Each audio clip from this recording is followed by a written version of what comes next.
Welcome back to season 3 of Snubs and Dubs, where we're talking about the snubs and dubs of the 74th Academy Award for Best Picture. I'm your host, Kyle Tobias, and as always, I'm joined by my co-host, Jason Miller. Jason, how you doing?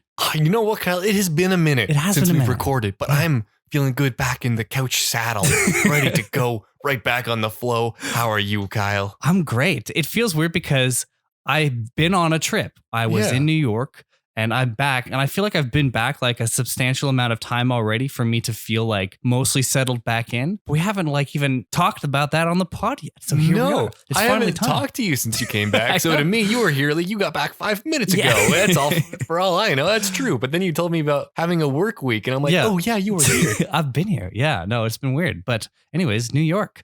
Mhm. Last week we talked about how I watched Beetlejuice because we were going to see Beetlejuice, and I thought that might be the only play we saw, but we ended up seeing 3 Broadway plays, Kyle, which was hit absurd. us with them. What were they? How were they? So the first one we saw was Beetlejuice, Mhm. and it was fucking amazing. I love listeners every at home, second of it. Kyle is wearing a Beetlejuice shirt, and there are various Beetlejuice mugs scattered throughout the house. But please continue. And Beetlejuice was the only one that I actually bought like a shirt afterwards, because this was like, it's like a nice shirt. It's a nice shirt. Yeah, it's just kind of plain. We've got the Beetlejuice logo on it, and all the other shirts for the other shows were kind of like, I don't know, a bit strange, like not something you would just wear around. So yeah, viewers at home, it's a nice shirt. yeah, but it was a really great show, and like they had awesome production design. Like they had one of those weird snakes from the movie, like the sandworm things. Like they had like a real practical one of those, and they did a lot with like practical effects and costuming and just like cool stage effects, and the lead actors, which it departs from the source material a decent amount in that the large focus of the show is not on the main couple that dies. It's on Beetlejuice and Lydia. Interesting. And I think they made a right decision doing that because they are the 2 more interesting characters of that. Yeah. And you know, I was okay with the main couple kind of taking a back seat, but it did kind of change the story a little bit. Not in some ways where like it completely derailed it, but just in the ways that like allowed for more focus on those characters. And there's not the whole traveling to the other realm and seeing the counselor sort of thing, like their caseworker, like that's all cut, but then instead you get a whole plot of like Beetlejuice and Lydia and their relationship. It was great. And the actor that played Beetlejuice, and I think he's been playing Beetlejuice since Beetlejuice has been a play on Broadway, is just, he's so funny. It's so good. And I think it was the funniest show that we saw, because the other 2 shows we saw were Harry Potter and the Cursed Child and Aladdin. Neither of them noted comedies. Yeah. And this one was like surprisingly adult in a way, like the way that they would joke about things. And there was a lot of swearing. I was actually kind of surprised because you'd think it might be a kid's show, given that like the movie is, I mean, it's not like necessarily young kids, but like it is kid still approachable. Like, yeah. Whereas this one, there was like all sorts of swearing and just like a lot of adult humor. And it was, I really appreciated it for that, but it was a little bit surprising. So I'd say if you're going to New York, definitely see Beetlejuice. Or if it comes to your area, definitely see it, because it was fucking great. Harry Potter was also really good. I know that there have always been some complaints about the writing of it, like the source material of The Cursed Child. I understand some of the complaints. Like I texted you after, I was like, Jason, it was your favorite plot device. And you knew right away. Time travel movies. Yuck. So yeah, it was a time travel focused play. Acting was good. The actor that played Draco Malfoy's son Scorpius was a little over the top for me in a lot of ways, but I guess that's kind of how he was written. I don't know if the actor was really given it or if that's just how he was directed and written to do it, but everything else was good. I really enjoyed the visual of it. Like obviously they did their best to make it feel like it was in the wizarding world. There was a lot of wand effects and just really cool visual, like fire and flare and lights and everything. And it's not a musical, so there was no music, but they did still have kind of like flowy dance elements and stage transitions, but it was mostly just like kind of a drama play. Interesting. But no, it was pretty cool. I enjoyed it. And lastly, we saw Aladdin, which I was happy to have rewatched the original cartoon a few weeks ago. So it was kind of fresh in mind. But that was also a really good show. Like, it's a Disney put on production. So it was going to have some like pretty extravagant spectacle and great songs. And obviously, a lot of the songs are ripped straight from the original movie, but then they added a bunch of songs. The actor who played Aladdin was really great. And obviously, the actor that played the genie, they're big parts of that. Jasmine, for some reason, she has that like classic Broadway voice that can sometimes feel a little shrill and kind of grainy. It was clearly a beautiful voice. It just started to get to me a little bit, but she wasn't a large part of it. And for some reason, so many people were talking during the show. What the hell? And it wasn't even the kids. Like, there was kids that were there. Obviously, it's a Disney show, so very safe for kids. But the kids were just like watching in awe, and they had the magic carpet ride. It was beautifulully done. But like when they did that scene, especially the magic carpet ride, all these adults were just like chattering around. Like, wow, how do they do that? Oh my gosh, it looks, and it just completely takes you out of the magic of the moment. So yeah, brutal. Oh man, those dang adults in Aladdin, unbelievable. But yeah, that was a good play. I think if I were to rank them, Beetlejuice far and beyond number one, then maybe Aladdin, then maybe Harry Potter. Interesting. So, but all enjoyable times in New York. All good times, yeah. And then other than that, like we saw Billy Joel in Madison Square Garden. Oh, that'd be amazing. Fucking cool. And Olivia Rodrigo was there randomly. So tight. So you were at the show where she was singing with you? I was, yeah. Oh, that's wicked. Yeah, I was there. How did it sound live? Because I heard some people kind of ripping on Olivia Rodrigo for her vocals during that. It was okay. Like I had heard Olivia Rodrigo live, as in like I watched her on a video live before, and it sounded basically the same as her. Yeah. Like, well, that's good. So, yeah, and she's taking some flack. I didn't know if it was deserved or not. I don't know. I think people are probably being a little cruel, especially because like nowadays songs on like the radio, especially these pop songs, are so tuned to like produced. The very perfect note, and so she's still got a beautiful voice. I just think people maybe have the expectation because they know the song so well, and then when they hear it live, they're like, "Oh, she's a little off there." But like it happens with everybody. Yeah. So stop talking hate out there, and if you're in Aladdin, stop talking in general. But Billy Joel was in to kind of contrast that. I was so surprised because he was amazing, like vocally. And there was even points where like he was like, "Oh, I wrote the song as a younger man." And even when I wrote it, I was kind of going away with high notes, but I decided to do this one for some reason. So if I don't hit it, just know that it's been a while. But he hit it, and he was fucking incredible. And like we also saw Elton John here. And obviously Elton John has had some throat issues before. So like his voice now is a lot deeper than what he was when he originally wrote some of those songs. And so he sounds different. But for Billy Joel, for some reason, he just sounded like exactly as amazing. It was. Yeah, it was incredible. So that'd been a great show to see. Yeah. Did you watch anything else? No, I haven't watched anything. No. I went on vacation. I was down in Sundry playing disc golf. Nice. No movie watching there, but I did watch myself play disc golf poorly. Well, that's good. I skipped to you because I realized I should stop talking for a little bit, but I did actually watch some movies in the last few weeks as well. I'll do a quick run through. Hit it. When we were in New York on the last day, we were just kind of waiting for our flight to leave. So we saw Beast, the Idris Elba versus a lion movie.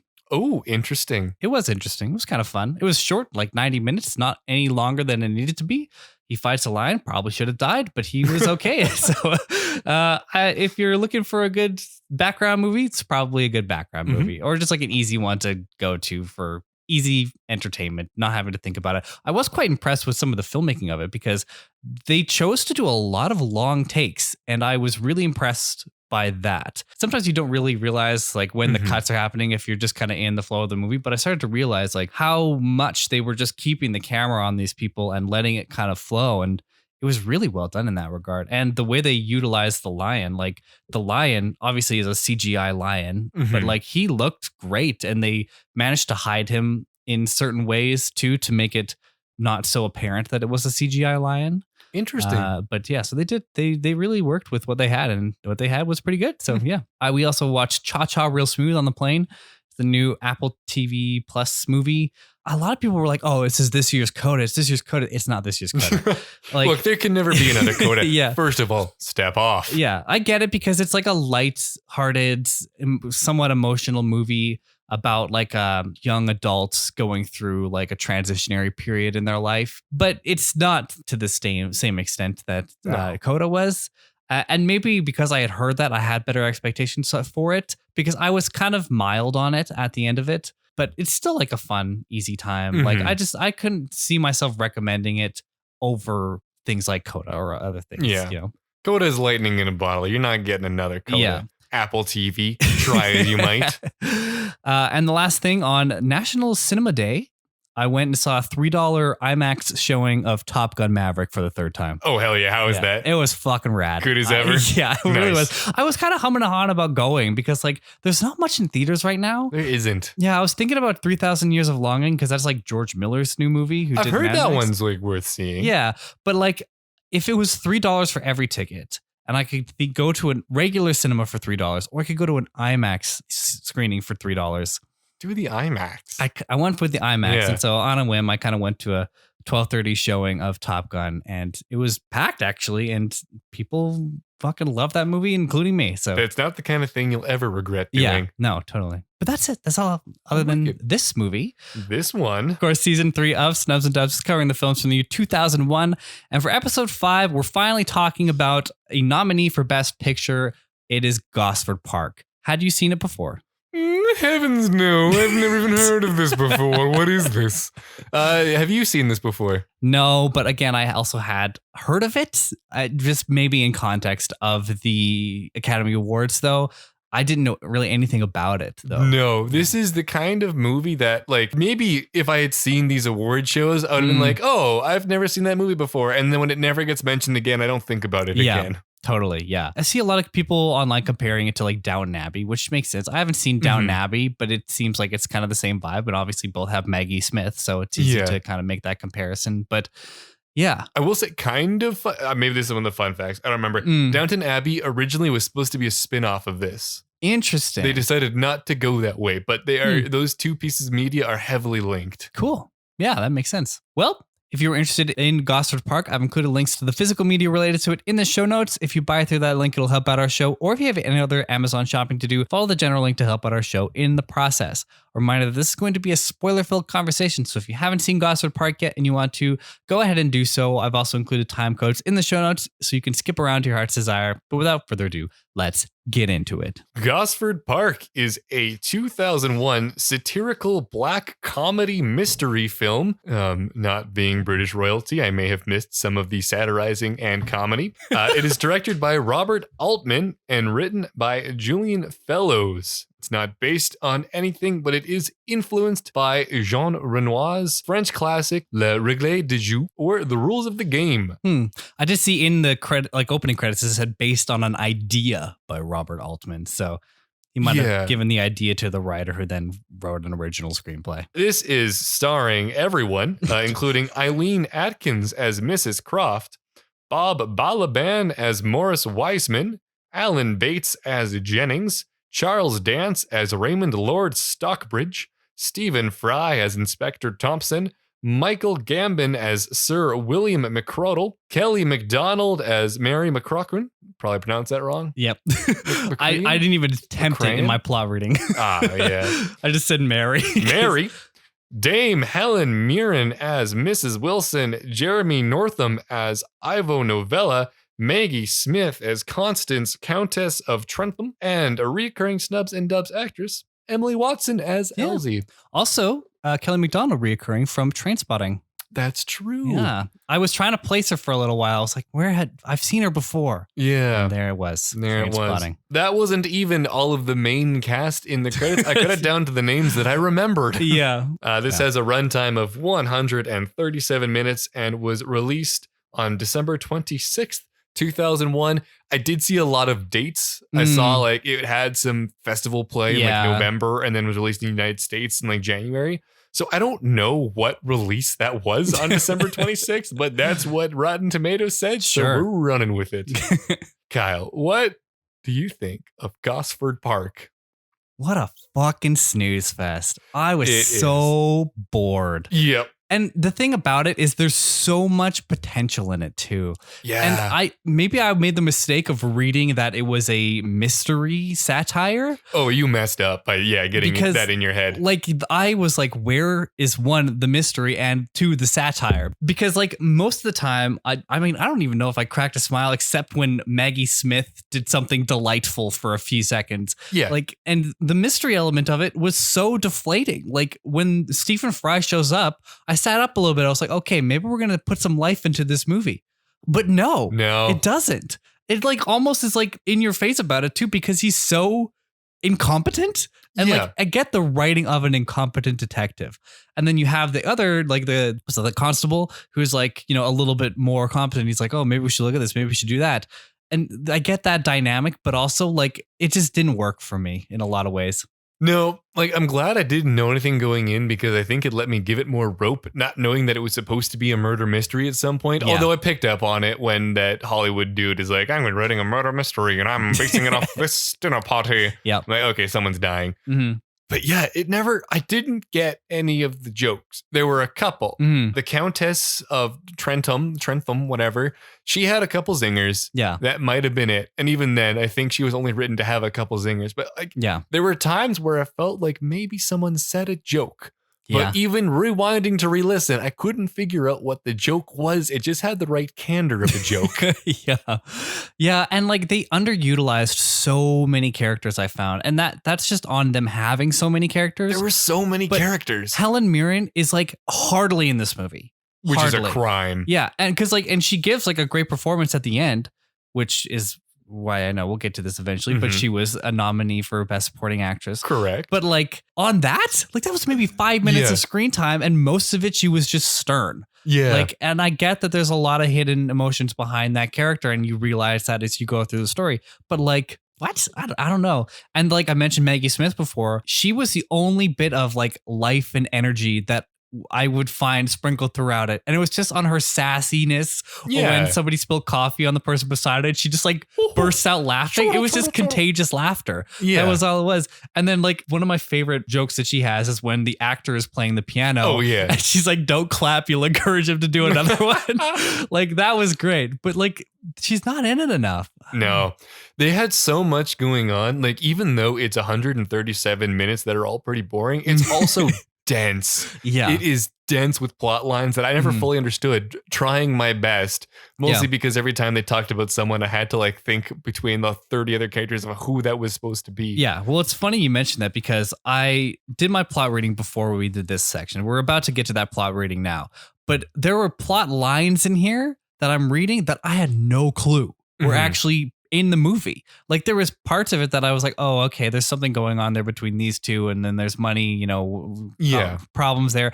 But like the amount of depth that I read through, there's so much more to there than I think was telegraphed. And maybe it warrants another viewing, but I could not put myself through another viewing, at least not right away. That's a lot of 137 minutes right there. But yeah, maybe we should just get to this plot because at least people will know what it was that we were dealing with. Yeah. So I'm going to read straight through the plot. Well, I already did. I've already telegraphed. If you don't need the refresher, you can skip right to the discussion by following the time codes in the show notes. But here's Gosford Park. In November 1932, wealthy English industrialist Sir William McCordle, his wife Lady Sylvia, and their daughter Isabel host a weekend shooting party at their country estate, Gosford Park. The guests arrive, Sylvia's sister Louisa and Lavinia, and their husbands, Lord Raymond Stockbridge and Commander Anthony Meredith. Her aunt Constance, Countess of Trentham, the Honorable Freddie and Mabel Nesbitt, actor Ivor Novello, and American film producer Morris Weissman. Also, latecomers Lord Rupert Standish and Jeremy Blonde. Mrs. Wilson, the housekeeper, assigns the visiting servants to their rooms and takes notice of Robert Parks, Lord Stockbridge's valet, who mentions being raised in an orphanage. Head housemaid Elise guides the inexperienced Mary, the new maid to Lady Trentham, through the gathering. Following dinner, a silver carving knife is missing. Henry Denton, Weissman's valet, raises the staff's suspicions with intrusive questions and has a late-night sexual encounter with Lady Sylvia. Isabel asks Elise to speak to Sir William about hiring Freddie, who is blackmailing Isabel over their affair and her aborted pregnancy. Freddie mistreats Mabel, whom he married for her money when he overestimated her wealth, while Rupert courts Isabel. Lady Trentham confides to Mary that Sylvia and Louisa cut cards to decide which of them would marry Sir William, whose fortune, earned in business and thus despised by these aristocrats, was nonetheless necessary to sustain their father, an earl, and themselves.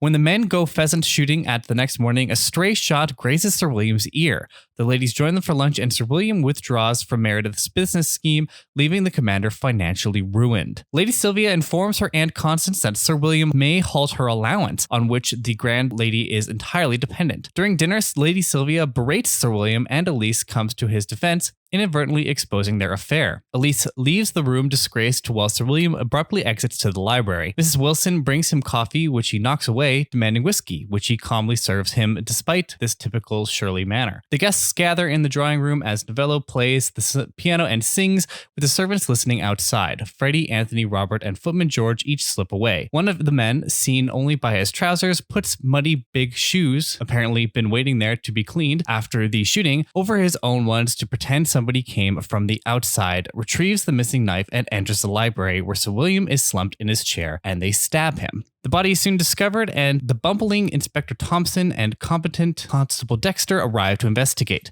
Henry visits Lady Sylvia for another tryst, despite her husband having just been murdered, and is revealed to be an American actor posing as Weissman's Scottish valet as research for an upcoming role in a Charlie Chan movie set in England, which Weissman is researching via this visit.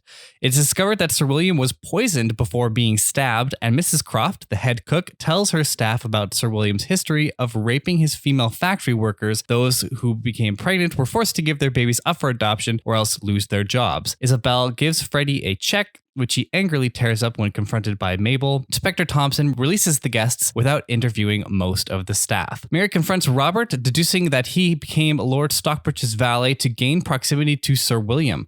Robert reveals that he is the illegitimate son of Sir William, who gave him to an orphanage 2 days after his birth, and that his mother, one of his factory workers, died soon after. He tells her that he didn't poison Sir William, and she tells him that he couldn't have killed him because he was already poisoned to death. Robert, by this time, has already discovered that his murder attempt was actually merely stabbing a corpse.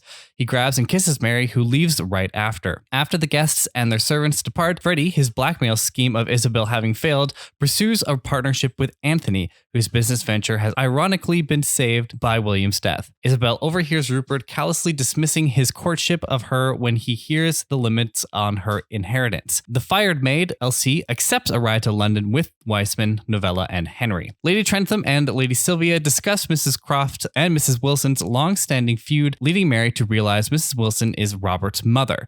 She confronts Mrs. Wilson, who reveals that she and Mrs. Croft are sisters. They both had children fathered by Sir William while working at his factory. Mrs. Croft kept her baby and lost her job, though the child died in infancy, while Mrs. Wilson gave Robert up. Realizing he was her son and that he intended to kill his father, Mrs. Wilson poisoned Sir William to ensure Robert's only crime would be stabbing a dead body. Mrs. Croft confronts the heartbroken Mrs. Wilson, and as Mary says goodbye to Robert, saying nothing about his mother or the murder, and the last guests go their separate ways. But that's Gosford Park. That was a lot of plot. That plot was a plot. That was dense plot. That was like the thickest plot I think I've had to read in a long time. Like since we started to do more of the trimmed plots, like, oh my God, was it ever dense.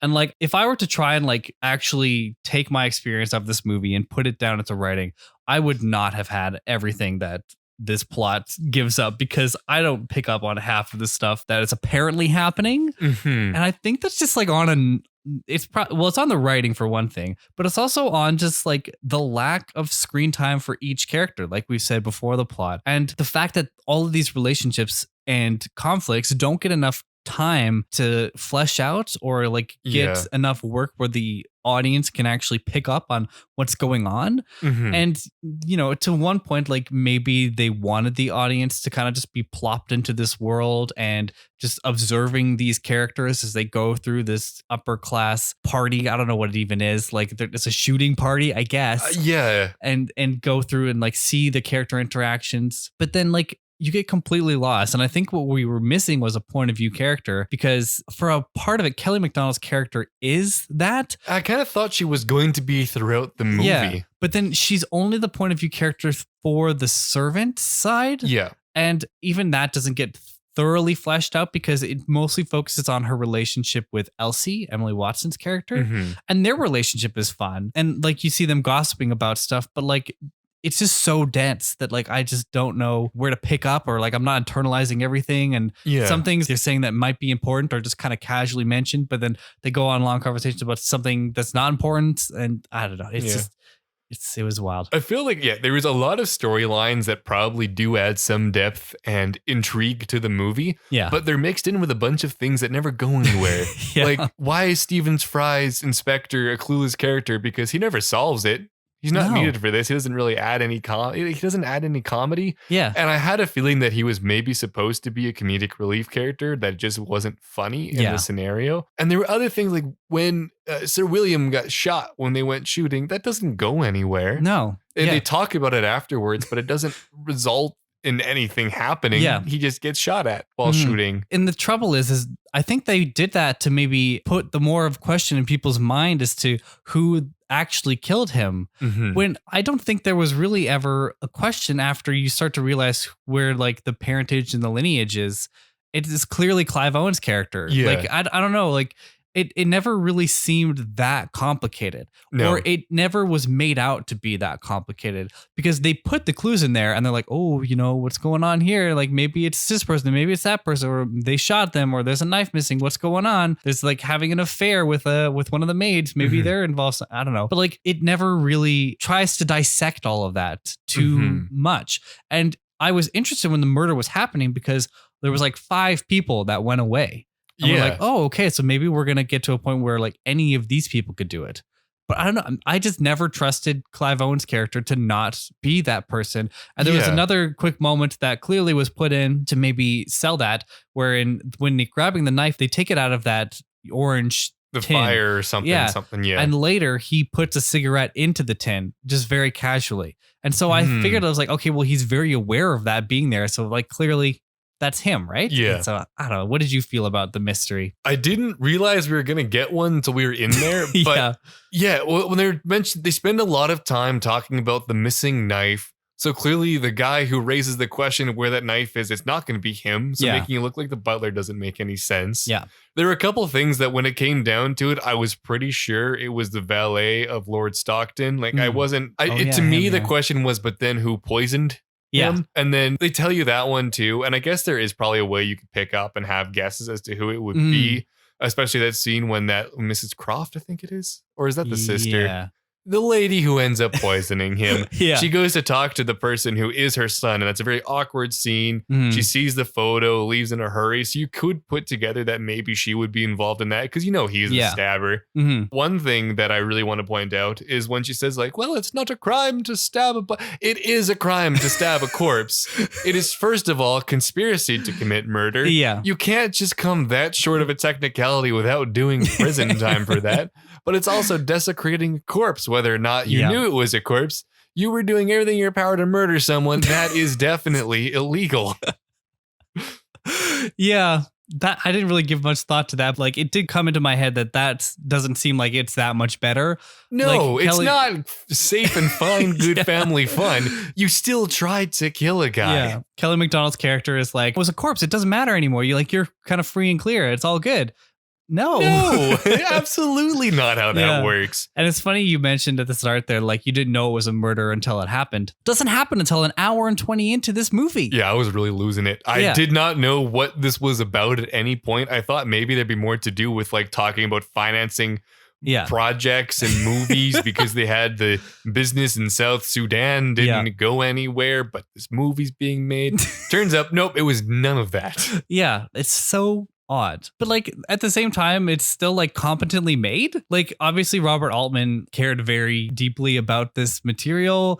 It's got a cool location, all the costuming is really great, this score is okay too, and obviously everyone who's in it is giving their all with what they're given, and most people in it are very good, like very delightful to watch. It's just like there's not enough there to really attach to any one character. No. Even Kelly MacDonald's character, who's supposed to maybe be your POV character, you lose track of her sometimes. Like you start focusing on other people, and then like you'll eventually go back to her, and then you're like, okay, well, who am I supposed to actually sympathize with, and who's the focus here? I'm lost. Yeah, I feel like I understand now why they wanted to make Downton Abbey to be like this, because this probably does better as a longer run TV series than it does as a movie where you don't have time to flesh anything out or really get to know all the characters. Like if you pop quiz asked me to name even the top 15 most screen time characters and what their names are, I would do abysmally poor. I would maybe get 5 of them because I don't really remember. They do a decent enough job when a person's on the screen to know what their general thing going on is, but it's so hard to follow all the lines. And it's not the kind of movie where I would go back and get enjoyment from trying to follow different things because I don't really want to watch this again. Yeah, no. And if you are not invested enough in the characters after a first viewing, you're not going to be motivated at all to go back and maybe find these little intricacies or actually kind of grasp onto the small plot threads that are happening interpersonally within these characters. Because like, why would you want to do that? It doesn't make sense to go back if what your first experience was poor. Like, I don't know. But I'm curious if in Britain, just people having secrets is a really hot, spicy drama that is beloved. Because we watched in our first season that one movie about British people keeping secrets that was also highly acclaimed. What was that called? I can't remember. Holy shit. I'm like completely blanking. Secrets and Lies. Oh, right. It's like the same pace of a movie, maybe weirder because it's more like there's more going on in it and you need to bust out a whiteboard to follow all the different plot lines. But clearly, like, they're very similar movies, just different time periods, but like vibe-wise, very similar. Yeah. I think just like with Secrets and Lies, like it was at least easier to focus on the characters because there was only like 7 of them, maybe? Yeah, no, it had a realistic, understandable amount of people in it. Yeah, whereas this is just, it's too much. And like, I do agree. I think a TV show is probably the correct form for this story because it's too much for even 2 hours. Yeah, no, you can't get it all in there. And it's actually funny because I watched an interview with Stephen Fry, who was talking about Robert Altman and this movie. And Stephen Fry said he had a conversation with Maggie Smith early on after they did like a read of the script. And she asked him if he understood what was happening in the screenplay. And he was like, I don't have a clue. And she's like, well, if you don't have a clue, then where am I supposed to figure it out? So I guess even like some of the actors didn't really know what was going on. And this is the kind of thing where these are a lot of big name actors who took pay cuts to be in this movie because they wanted to be in a Robert Altman movie. Yeah. This seemed like something that would get them some acclaim, but like, it did get the Best Picture nomination, and it is a very competently made movie. I really enjoyed the costuming and design that went into like the art direction of this is really, really good. Yeah, like you cannot argue with the quality of filmmaking on display here. It's just story-wise, it's just kind of a mess. Yeah. Well, do you want to get other into people some think reviews? about it? Yeah. Well, the Rotten Tomatoes, we have a bit of an audience critic kind of spread going on. Critics giving this an 87%. Audiences 78%. Okay. I get it. I still think that's even like higher than maybe I expected, but same with me. Yeah. IMDb is giving this a 7.2, whereas Metacritic is giving this 90. They love this movie. Holy shit. At the box office, it was there. It made $58 million on a budget of $19.8 million, so it made some money back. Yeah, not bad. Not a smash hit, though. What is nice, though, is that at the box office, this was number 69. One of them had to be. Nice. But let's get to our scoring, which I think is going to be an interesting time. Yeah. Kyle, enjoyment time for Gosford Park. I gave this a 2. I think for the most part, I was pretty mild on it. Occasional Maggie Smith enjoyment moments, but overall, yeah, it's a 2. I gave this a 2.5. I think story-wise, I'm right there with you, but it was a well enough made movie that it did keep me in it more. Yeah. And all the performance, like it just felt like a really great movie without the movie part to it. It was weird. What's your craft? See, that's where that argument is coming from me. I gave this a 4 for craft because I think it is very, very well made. Yeah, I agree with that. I'm going 4.5 on that bad guy though, Wow. because I feel like it is a very, very well made movie. Yeah, Probably how it got into Best Picture contention. totally. It just had the most muddled story. Execution. I gave this a 3. There's a lot going on. All the actors were really, really good. I think that's what's boosting the score up for me. But because of just like the messiness of it, it can't reach any higher than that. Yeah. Yeah, I agree with that. A lot of people working in the background gave this everything they had. Yeah. And Kyle, what is your rewatchability? It's a 1. I cannot really picture myself watching this again. I don't know what circumstance would drive me to do it. So yeah, it's a 1. I agree. I can't imagine anything that could bring me back to watch this one again. Well, Kyle, that's going to bring your score to a 10 out of 20 for a 50%, whereas I'm giving this an 11 out of 20 for a 55%. Yeah. Now, I have an idea of where this might end up in our pretty shallow rankings so far, but as a recap, Kyle, your rankings are Memento, Ocean's 11, Harry Potter, and Spy Kids. Yeah, well, if the score was not any indication, this is going to the last place spot for me currently. I will be joining you down there Yeah. as well. My ranking will become Memento, Harry Potter, Ocean's 11, Spy Kids, Gosford Park. I feel like this is going to be similar to The Theory of Everything, where it just kind of keeps getting bumped down. Yeah, I was excited for this one too. I didn't know what I expected, but I kind of had the idea of like a fun British drama comedy, and like I just didn't deliver on that. No. I was a little disappointed because I wanted this one to be good, especially, being a nominee for Best Picture. Yeah. I'm not surprised that this one did not hang around the pop culture on its own right. Mhm. Downton Abbey has had a much larger effect than this movie did. Totally. Funnily enough. All right, fun Letterboxd review time. This has a Letterboxd score of 3.6 out of 5. There were some good reviews. There were a lot of people actually, there was good discussion going on in the Letterboxd comments, so not a lot of people taking quips, but there were a couple decent ones. Dirk H, 4.5 stars. The best directed, superbly acted, stunningly scripted, intelligent, socially satirical, and most beautifully shot cup of Earl Grey I've ever had. Oh, that's good. Marta Louvi, 3.5 stars. So Dumbledore was a quite little bitch back in his day, hey? Dumbledore? They couldn't even get McGonagall right? Wow. Yeah, they put Dumbledore. Was Dumbledore's actor even in this at all, either of them? No, I don't think either of them were. They must have meant Maggie Smith. They probably meant McGonagall. And Yeah, God, that's good. Max Power, 2.5 stars. Bloody boring. Okay, I gotta try and go British accent. Okay, I'm ready. I apologize. Bloody boring. A bog standard who done it in it.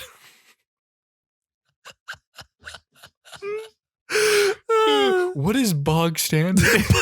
Was that crafted for this review? Because that wouldn't surprise me, but it would also be even less surprising if that's just something British people say. I think I've heard bog standard before, so I think it's a British thing. Oh man, crazy place.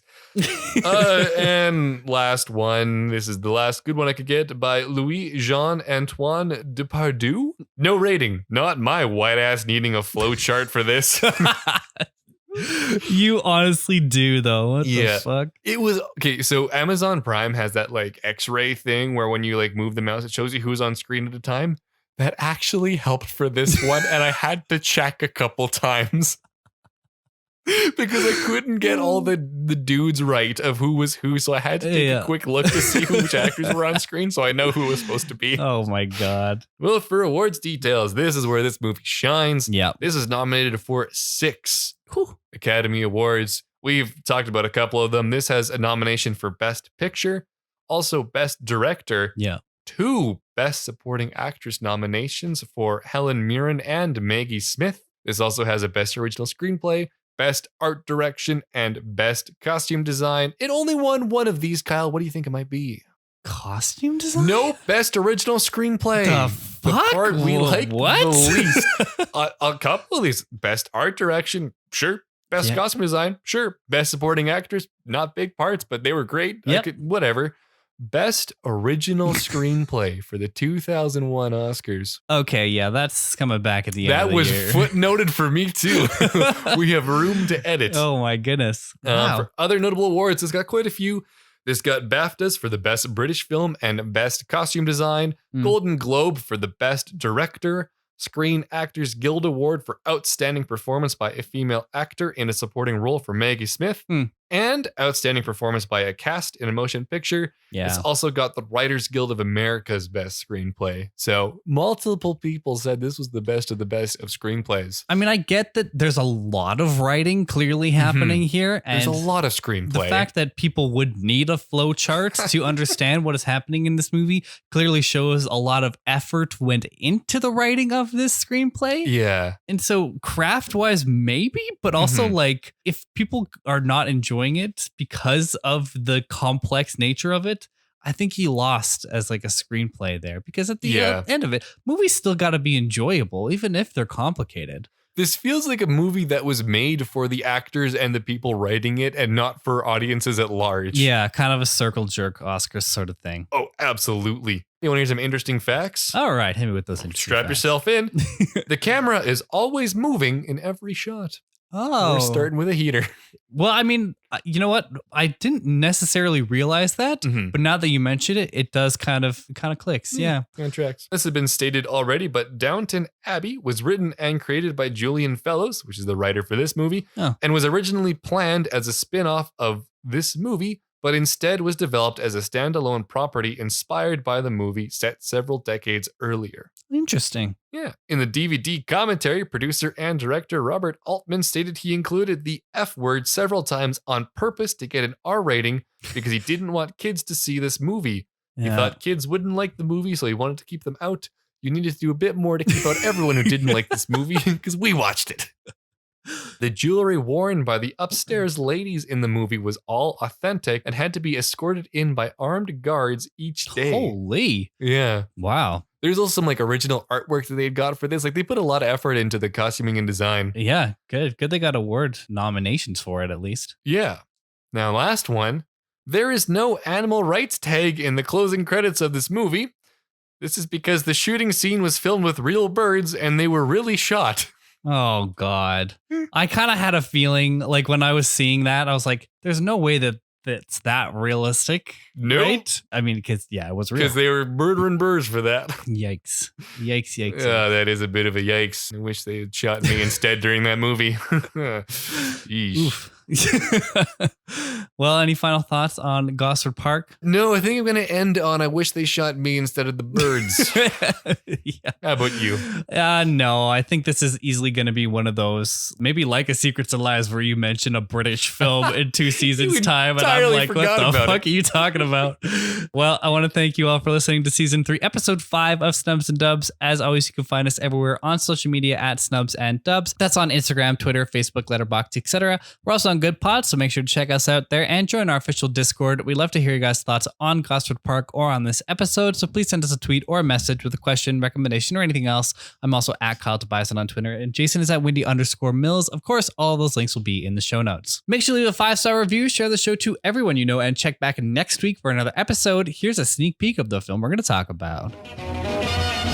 Sometimes I think I might be going crazy from sexual frustration. You just hate every single guy on the face of the earth. That's not true. I just hate all these extroverted, pseudo-bohemian losers. You guys up for some reggae tonight?